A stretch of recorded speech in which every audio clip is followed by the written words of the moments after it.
Well, my friends, it's time to mix the song. Almost.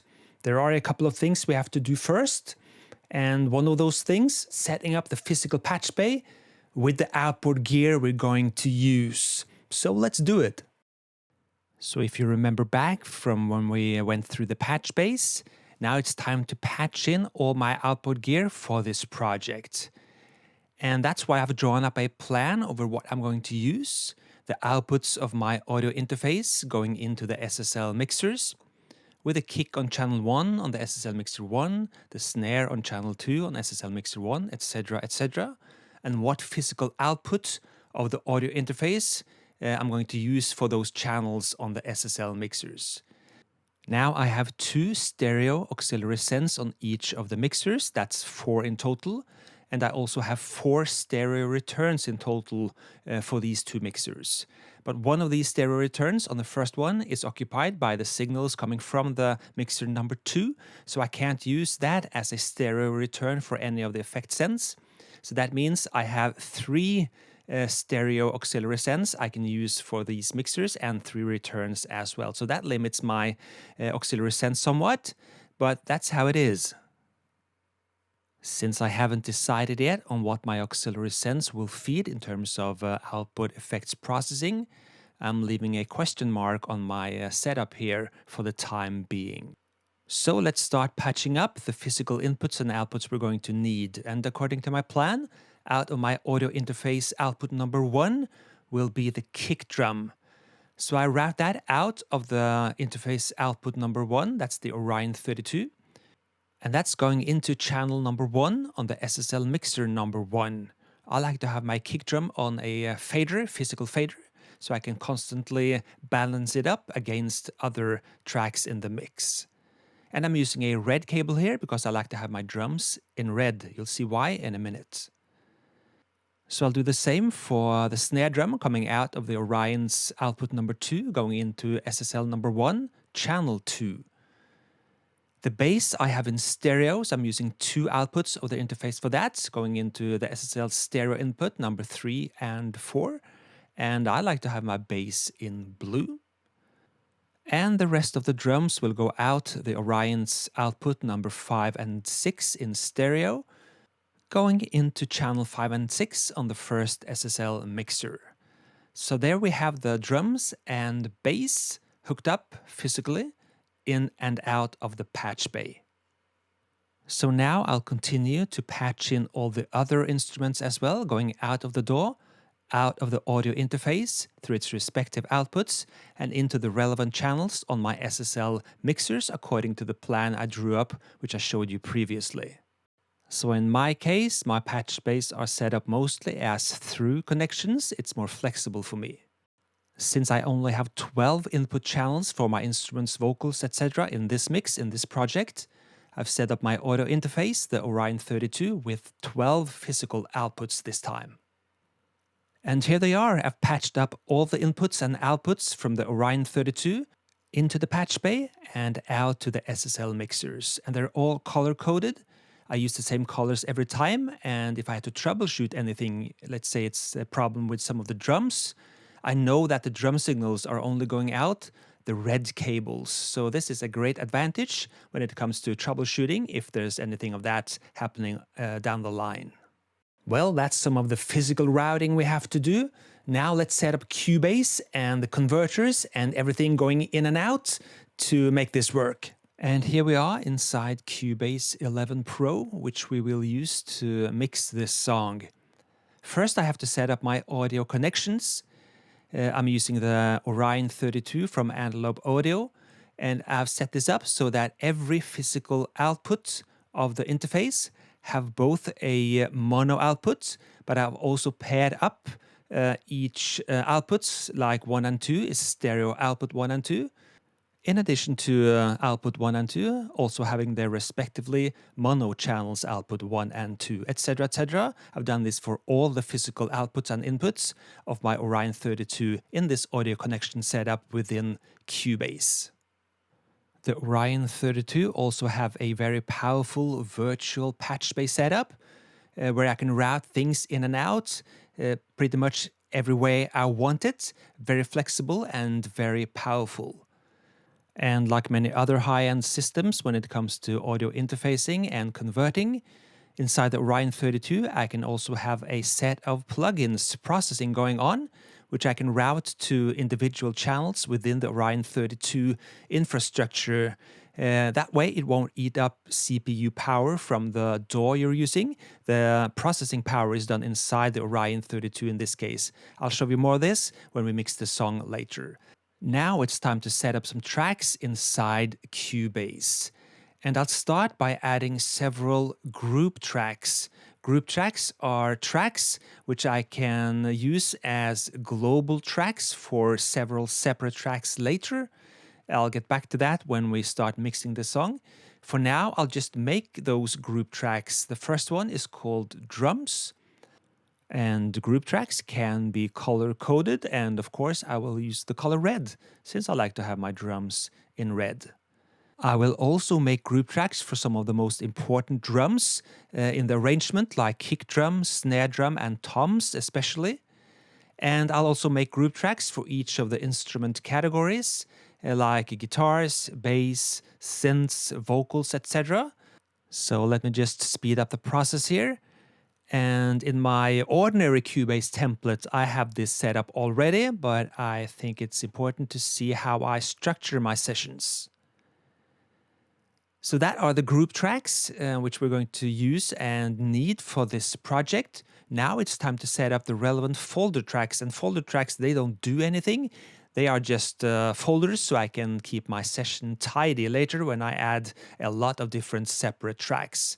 So I'm going to make those folder tracks, again, like drums, bass, guitars, etc. And of course, they're using the same colors, so I can instantly see what is what and where is where. And that goes for the mixer view in Cubase as well. You can see the colors coming up at the bottom there, so I can instantly say and know where the drums are, bass, guitars, synths, etc., etc.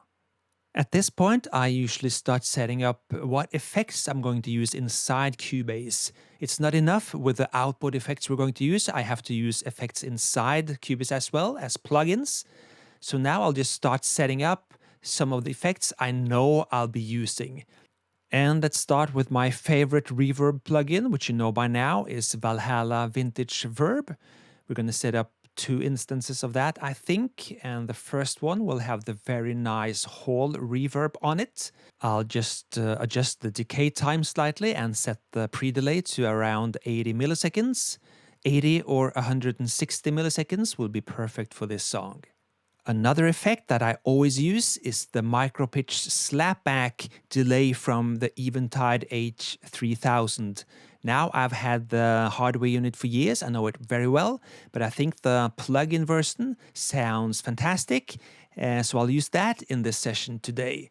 It's a classic vocal effect, I'd say, which adds a little bit of 3D to the vocals, the initial attack of the vocals. You'll hear it later.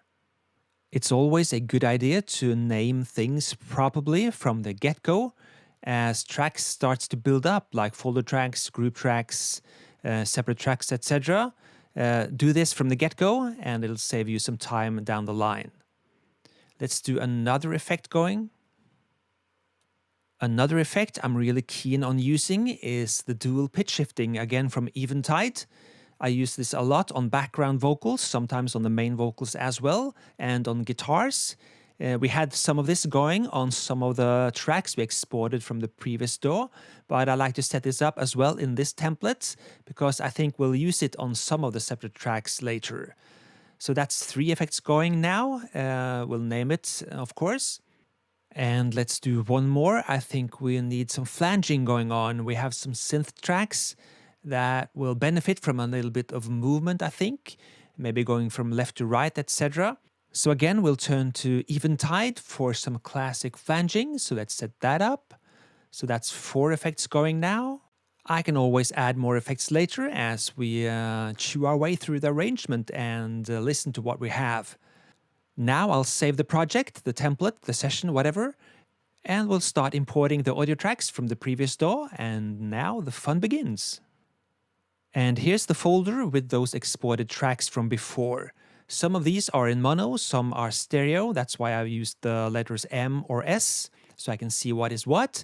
And I also exported out different variations for some of the instruments, vocals, etc. Some are stems, some are the pure separate tracks.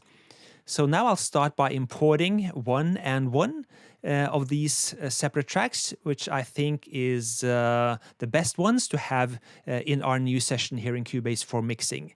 So let's start with the kick drum. And since all of these were exported from the same locator point in the previous DAW, these will all sync up as long as I drag them over and place them directly above or below each other in the timeline, starting on bar 1, beat 1, etc. I'll have to set the tempo to 114 here, as that was the original session tempo. And since this is a kick, of course it has to be red. And now comes the very important part, the routing of this signal, this track inside this DAW. This will go out, the physical output, the mono output number 1. Remember, that goes out of the Orion 32 and into the SSL mixer number 1, channel number 1. And this is something I have to do with all the tracks I'll import. I have to set it up in Cubase so they go out the right physical output of the audio interface. And the last thing I'll do for now is to drag that separate track into the folder named drums, where I'll assemble all my separate drum tracks. So let's do a couple of more. Let's do the basses this time. So I'll open the folder named bass, and I have the folder with the exported tracks. So let's find the bass. Remember, I had 3 different bass tracks. I had the Tal sampler bass with the attack. I had the Yamaha FBO1 with the energy. And later I added a Dominion 1 bass, which gave the whole thing a sort of a rounded sound, which I really liked. So these are 3 tracks I have to import and put into the folder named bass. The internal balancing of these, well, that will be done later when you start to listen to what we have. And for now, we'll just import them, color code them, and put them into the folder named bass. And of course, these are also important to route properly out of the Cubase session and out of the Orion into the SSL, etc. And these are going out the stereo output 3 and 4. Even if the last bass track, the Dominion 1 track, is not a stereo track, there's no problem routing that out a stereo output regardless. So let's import everything we need in the same way. And here they are, all the exports now imported and put into the respective folders. Looking at the waveforms and checking the names for the exports, I can see that there are some overlaps in terms of audio, so I have to mute things here and there, I guess. But we'll figure that out as we go along. Now let's focus on the SSL mixers and see what lies beneath each fader. And this is how it works. We have the kick on channel 1 on the first SSL mixer, the snare on channel 2, channel 3 and 4 the bass, and channel 5 and 6 the rest of the drums. The stereo returns and auxiliary sense, we'll get back to that later. We have the main vocals, we have the talking vocals on the bridge, we have the stereo vocal chorus, and we have the synths and guitars on stereo channel 5 and 6. Again, we'll get back to the effects later. Now let's start up the DAW and see how this sounds in this session.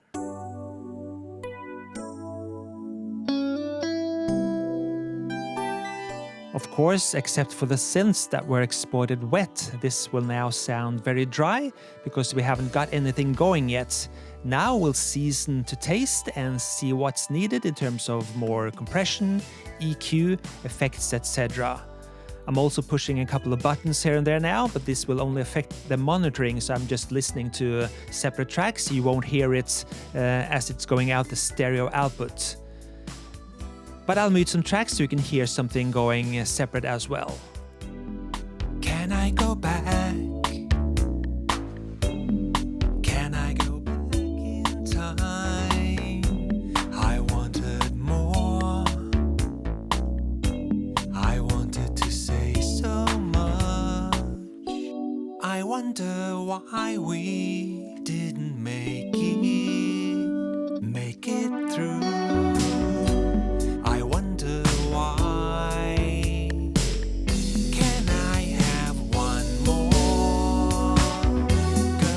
And ultimately everything will end up on this fader here. This is the master output, that will be the final mix. And just to be clear, I'm not using these SSL mixers to get any sort of warm analog summing feel. They can't do that. These are not big SSL consoles of old. These SSLs, they don't have any sound of their own. I use these because they have lots of headroom, they sound very clean, and they have excellent routing capabilities.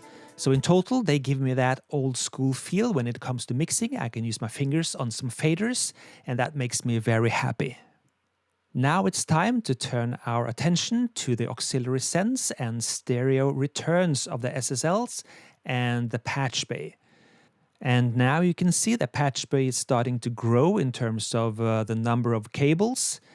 And this is how it is. The patch bay will continue to grow larger and larger as we patch in more and more gear. And the SSL's auxiliary sends and stereo returns also end up on the patch bay, and that's why. Well, after the previous tests and listening to those and thinking about it and testing some more, I've decided on the AMS RMX16 as the main vocal reverb for this song. So I've set it up with the ambience program. We're going to use a pre-delay of either 80 or 160 milliseconds. We'll test both settings. Decay time of 4 seconds, and I've just used the EQ to take down the low end a little bit, and high EQ on 0. So we're going to use that as our main vocal reverb. I've set that up on one of the auxiliaries, auxiliary 1, on this second SSL, which is the mixer where we have all the vocals.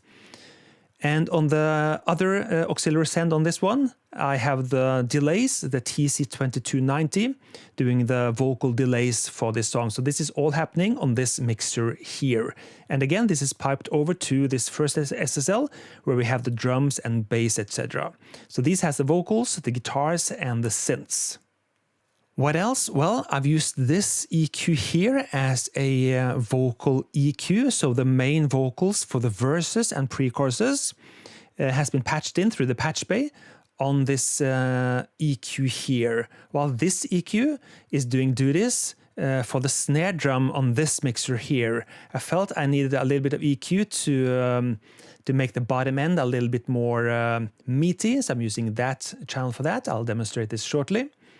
And I forgot this EQ here, the vocal EQ, is sent into the vocal leveler here. If you remember back when we did the vocals, I told you that I might compress it again with this one during mixdown. So it's coming now out of the Orion into this SSL. But between that, in the patch bay, I have this EQ patched into this vocal leveler and coming back here. I could have used the inserts, but I wanted to do it through the patch bay instead. So it's all directly cabled up through this setup here. The bus compressor I'll get back to a little later in the video. This is not patched in now. Can I go back? Can I go back in time? I wanted more. So I'm going to use the delay just as I showed you earlier by disabling this button here. So the delay will come and go where I see fit during the final mixdown pass. On this mixer, I have the snare drum on channel 2, and I'm using the Roland SRV 2000 as the main reverb on that. I decided upon the SRV 2000. I think it sounds nice and 80s. And since I have only one stereo return coming in on this, I can only use one auxiliary send as well. Remember, the SSL number 2 here is coming in on those second stereo returns on this one. I only have 2 available stereo returns because I'm using all the other channels. So I'm using that for a reverb. The other parts here are not getting any reverb from the SRV 2000, except maybe a little bit on the kick drum as well. And the reverb.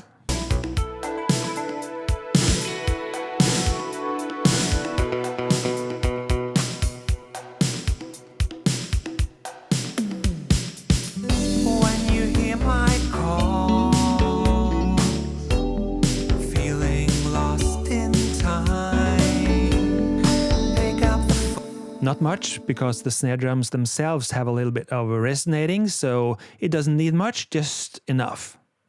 So it's all set up now. We have some vocal reverb, some vocal EQ, some snare EQ, some more vocal compression. We have some snare reverb, some kick reverb, and everything else in terms of effects and processing, etc. is happening inside Cubase or in the Antelope Orion. If we take a look at the drums here, as you remember, when we exported these tracks from the previous DAW, many of the drum sounds were exported wet. So when it comes to assembling, importing it here in this DAW, it was a matter of setting the balance right, panning if needed, the levels, and as you can see, I've also chopped up the clips here and there, and in some of the clips I've adjusted the gain structure, and in some of the clips I've moved things around a little bit. It's a drum hit here and there, which I felt maybe should be replaced or was in the wrong spot. One of those spots were just before the second verse.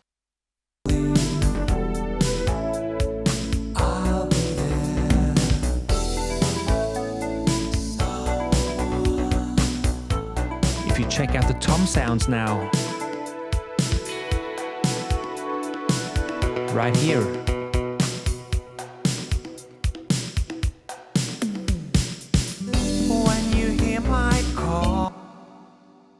I felt these toms would be more effective if they didn't clash with the snare drums. I just moved everything a little bit to the left here.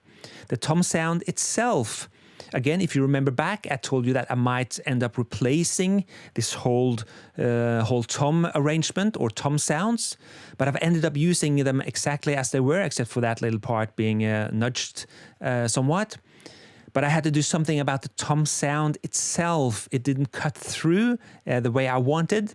So I had to use a couple of plugins on these toms.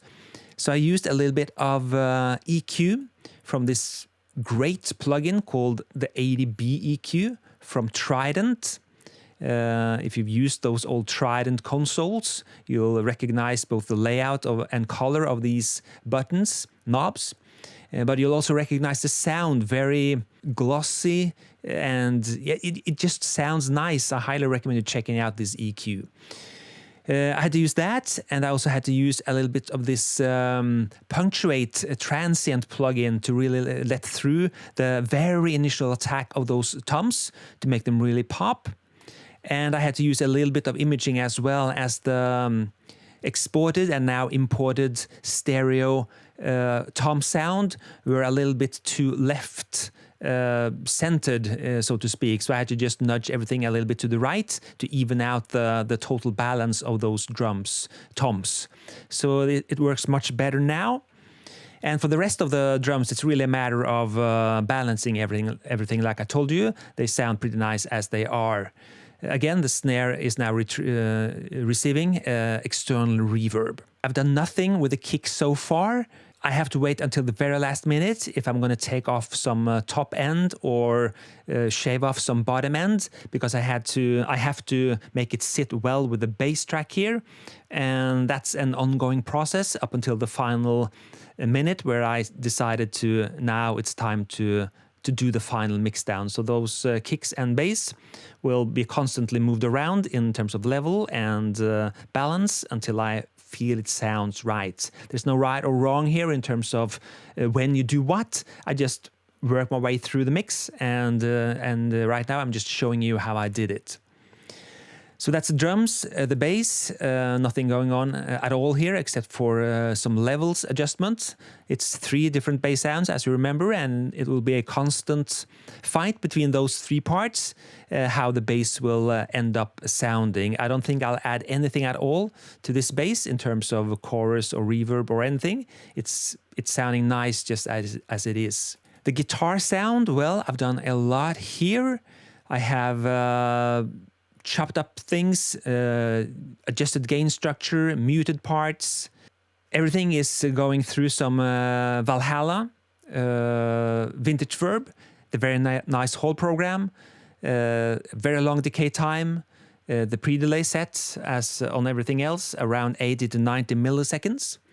And I've done very little in terms of adjustments here. The very nice whole preset program is indeed a very nice whole program. So except for the decay time and pre-delay, I rarely use any of these adjustments except for the EQ high cut and low cut.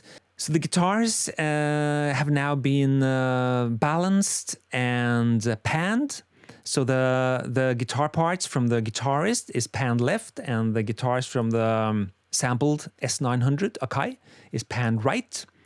And on the bridge part, the bridge guitar, as you remember from when we recorded it, and I showed you a little bit of how I EQ'd and compressed it. Now I'm using a little bit more EQ on the guitars. Again, I'm using a plugin from the Trident bundle, CB9066 parametric EQ, and I just pump up the high end a little bit, around 10 kilohertz, around 3-4 dBs, and a little bit of high passing as well. For how long has...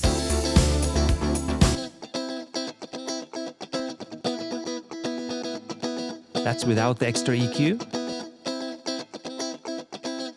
A little bit more top end here.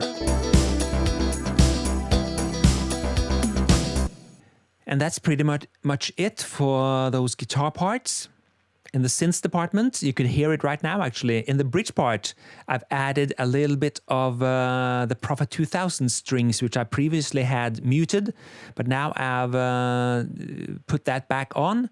And I'm using a little bit of flanging on this string sound now from the Eventide bundle, and also a little bit of EQ on those as well. I also filtered them, high passed them pretty hard, and I think they sound really nice with that flanger on them.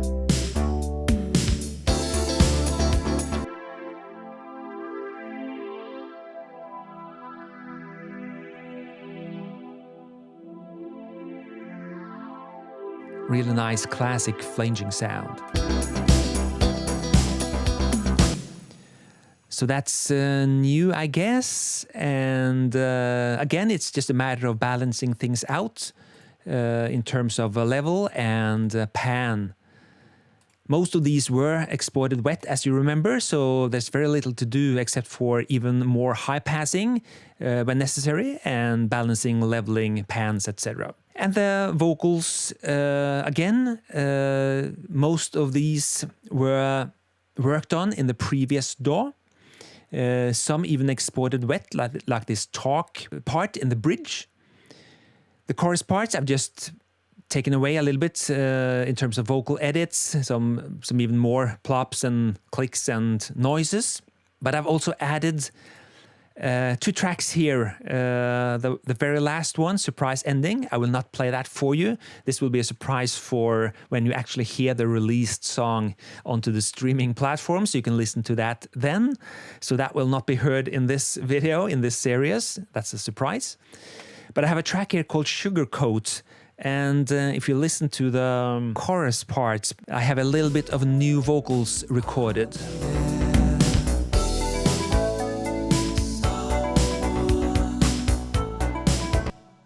I've just recorded my voice with a really breathy, airy tone, EQ'd it to taste, and put some Valhalla vintage verb on it.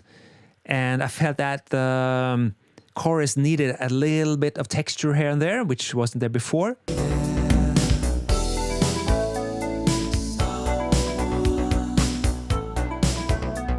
So that's saying someone at the chorus, and at the second chorus.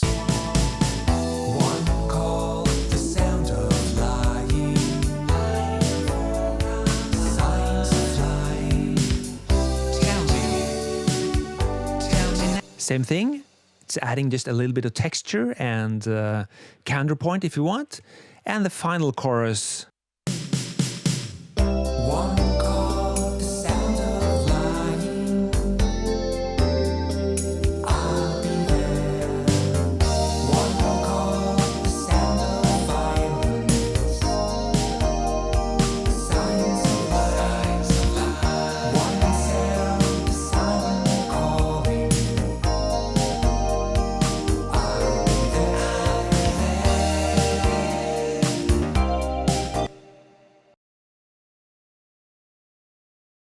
I have a couple of more essential things going on here as well. If you remember when we set this up, I made these group tracks, which I named accordingly. I always have these in my templates. I don't always necessarily use all of them, but in this case, I'm using this, for instance, the group track called Vocal Harmonies. And on this group track, I've set up a compressor like this. And this compressor will work now as a global compressor for more than one separate track in the arrangement. Let me show you. And if you go to the vocal parts, the vocal separate tracks, I have these chorus tracks here, and this is one. And in the send panel, I'm sending bits of these tracks to that group track, which had that compressor on it. So this track here and this track here are both being sent to that global compressor. So each of these tracks now will receive the same amount of compression from that compressor on the group track. And this is a nice way of achieving what you call parallel processing, where you compress or EQ or do whatever on the separate track itself. As you can see, I have some things going on in terms of both insert effects and send effects as well on this separate track, but it's also sending out some of the signal to that group track, which has another set of processing going on it. And that's a nice way of doing some processing that will affect more than one track at a time. So it sort of blends everything together in that compressor. So that's a trick I use all the time. But I also have a set of plugins installed into the Antelope Orion 32 itself. And in this case, I've set up some de-essing on the different tracks of my vocals, because I really like the de-esser in the Antelope Orion itself. On this output, stereo output, I put up the Impressor plugin and an EQ. So in this case, all this processing muscle is done by the Orion itself. It doesn't chew up any CPU power in the Cubase audio engine. And since the Orion comes loaded with a lot of different classic processing plugins, I can use some of that to relieve the DAW. And these sounds fantastic as well. This is a bus compressor, originally devised by SSL, and in all SSL consoles from the 80s and up until now, you'll find one of these. And this is something you strap over the master output. This is a hardware unit made by Stam Audio. It sounds fantastic. But you can use this as a plugin as well. You have lots of SSL bus compressor plugins that you can strap onto your master output in your DAW. This is often called the glue because it glues together the final output mix in a sort of record-ready way. There are those that don't really like the sound of everything being glued together at the output, being smeared together. They feel that the separation between tracks is gone that way. So this is a matter of personal preference, of course. I love this, and this is how it works. You have your signal, your music coming in towards the threshold level, which you set here. And think of the signal, your music, as a ninja. You want the signal, your ninja, to get past this threshold without you hearing it really. And that's why you use the attack knob and you set that to the slowest setting so that the ninja can pass by the threshold level without you noticing it, the slowest setting. On the other hand, when the ninja has done its job, the compressor has done its job, you want the ninja, your signal, to get out as fast as possible. And that's the release knob. You don't set it to a slow setting, you set it to a fast setting, so the signal will disappear as soon as it leaves the threshold here. Now, the amount of work the compressor will do, the ninja, is determined by the ratio knob here. As this being a bus compressor, you don't want anything more than a subtle working of the compressor, so a setting between 2 and 4 is usually the best starting points. Since I can have this on 3, I use mine on 3. Now this bus compressor has a high pass filter as well, meaning if I set this on any of these numbers here, which are the low frequencies, I have mine set on 60 Hertz. It means that everything below 60 Hertz will not be affected by the bus compressor. So if you want your low end to be unaffected by the compressor here, you set this accordingly. In my case, it's set on 60 Hertz. And you have a final knob here called makeup gain. So when you turn the bus compressor on or off, the perceived volume of the final mix, the loudness, should be the same. If there's a dip in the level when you turn the bus compressor on or off, you have to adjust this with the makeup gain, so it seems that there's no dip in or raise in volume when you engage the bus compressor or not. Then it's the only way you're actually using the bus compressor the way it's intended. So let's turn on the mix here and see how it works. Can I go back? Can I go back in time? So now the bus compressor is working, but it's not patched in to the mixer, so you don't hear it right now. It's not in the mix itself, but you can see the needle here. I'm not compressing more than around 2-3 dB. It means that when the signal exceeds the threshold, the bus compressor works to even out the signals somewhat.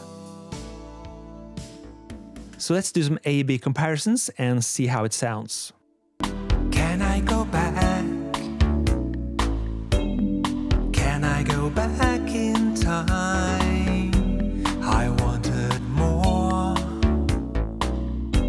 I wanted to say so much. I wonder why we didn't make it through. I wonder why. Can I have one more go?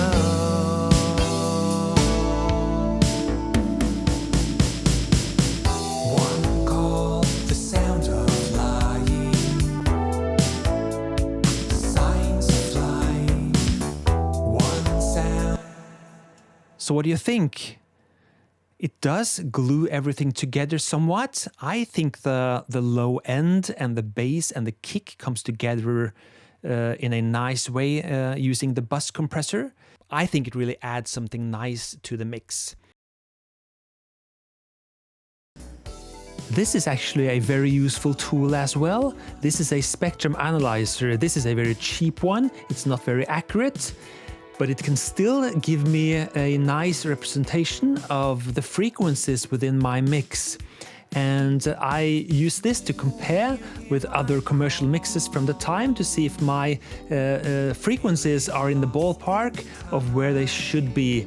There should be no really big holes here, no gaps, and every band should be fairly represented between 50 Hertz and up to 4 or 5K.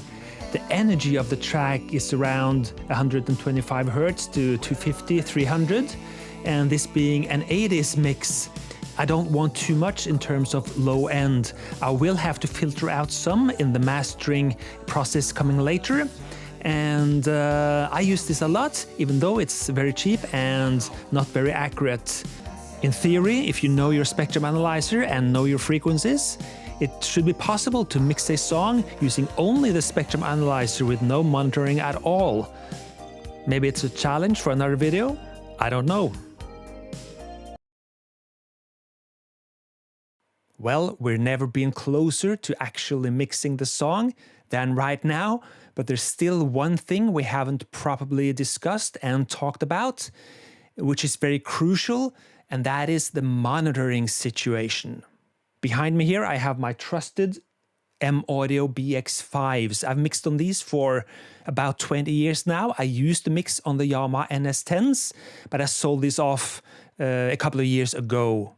You probably can't see it because it's right behind my head now. I have a little Logitech desktop speaker, which I also use. I'll get back to that shortly. And my room here is not acoustically treated in any way. It has sloping ceilings behind the camera, which you can't see, but you've seen it in a lot of my other videos. The room is highly irregular in shape, so that helps a lot. The most important thing though, and I've had lengthy debates with people for years over this, I don't mix very loud. You can easily talk normally like I'm doing now, while I'm listening to my mix as I'm mixing the song. So near-field monitoring, a non-acoustically treated room is not a problem if you know your monitoring system well. My song will not be played at any clubs or anything, so I don't have to have a lot of sub-bass to really know what's going on below 100 hertz. And if your mixes translate well to all kinds of systems, well, who cares how it was actually mixed, what it was mixed on, and what level, etc. And I know these things. I've done this for over 30 years now. And don't judge my room. Don't judge my setup. Judge my final sound when you listen to it at your home. So if you know your gear, mix on whatever you want, as long as it translates well to other systems. So let's take a couple of minutes tops and go through the monitoring system as I use it. And this monitor here is probably my most trusted one in the studio. And this is basically my iPhone or Android or small speaker. In the old days, I would use the Auratones. Now you could buy the Aura Cubes. I have to hear the kick and the snare and the bass especially. If I can hear everything nice going on this one, it's okay. It will sound good on all systems.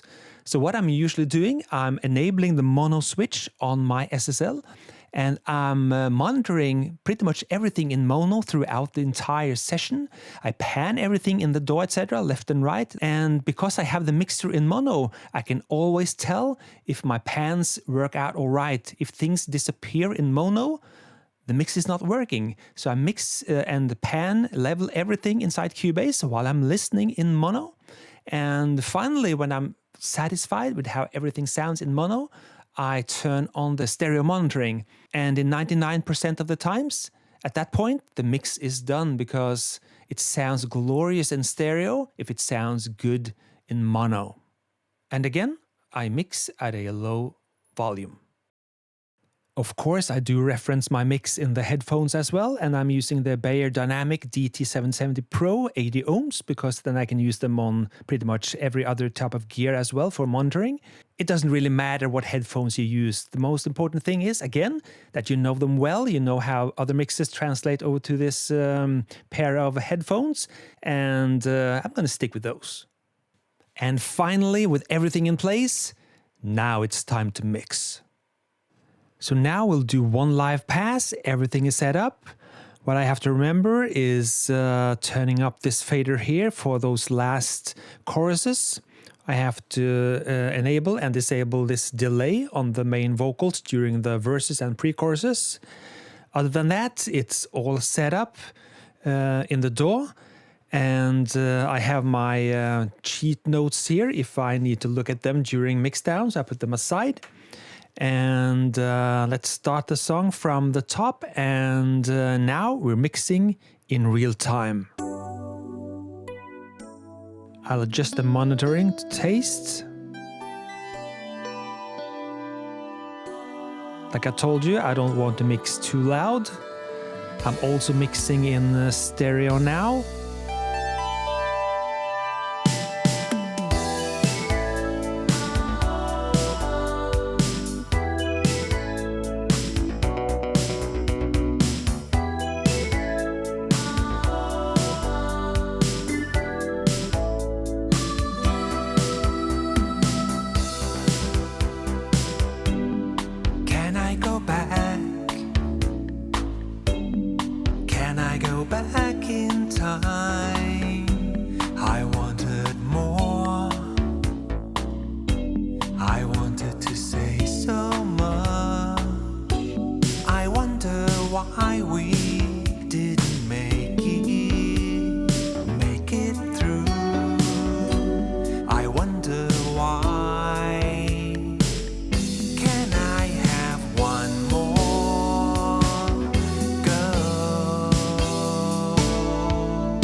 Coming up to the second verse, I'll use this only at the end of this second verse.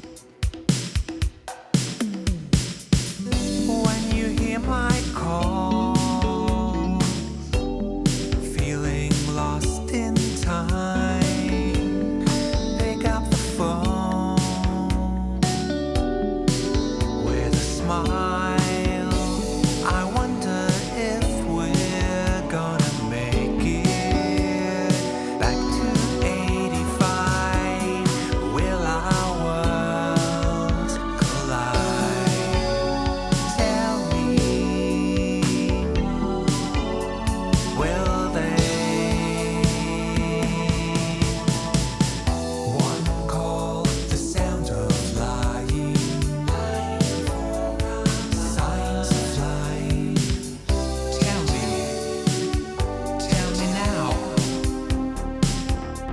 for how long has this been going on? So now I can raise this for those last choruses. Around here is nice, I think. Tell me now, for how long? I'll also turn this up even more, coming to the end of this last verse and pre-chorus. Make it back in 84. I wondered why. Have a real nice long delay now. Let's settle the score.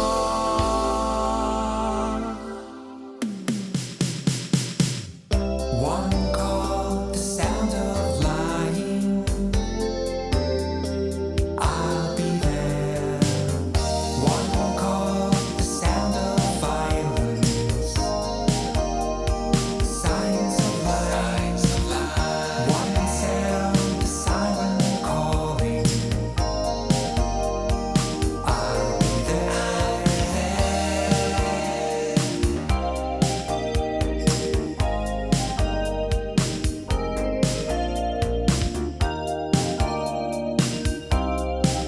I'll return this to where it was so I can do the mix again if I have to.